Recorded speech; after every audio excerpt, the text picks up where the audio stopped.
Bakit nga ba mahalaga na i-maximize mo ang paggamit sa duration sa Reels video na 90 seconds at bakit nga ba maganda din na hindi ito i-maximize? So, case-to-case basis po yan. So, doon po muna tayo mga Lodino sa dapat i-maximize. So, maganda na i-maximize po natin ang 90 seconds duration sa Reels video kung tayo po ay hindi pa monetize at tayo ay naghahabol pa ng minutes views dito kay Facebook. At syempre, dapat po yung ating Reels video ay lagyan nyo po ng dahilan para tapusin po ng ating mga viewers yung inyong video para po mas mabilis tumaas ang minutes views nyo po na hinahabol sa monetization sa in-stream ads.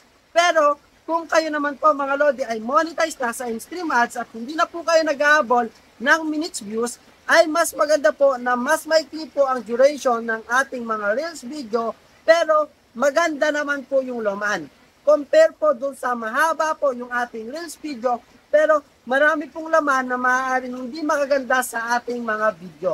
Okay? Dahil per views na po ang bayaran ngayon kay Facebook. So, kahit may klima yan or mahaba, kung kayo man ay monetize na mga Lodino, ay per views na po yung bibilangin dyan. Kaya sana naintindihan mo yung aking pinopoint dito at huwag mong kalimutang i-share para naman alam din ng mga kapwa natin content creator at i-follow na rin ako para updated ka sa aking mga video tutorials. Thank you!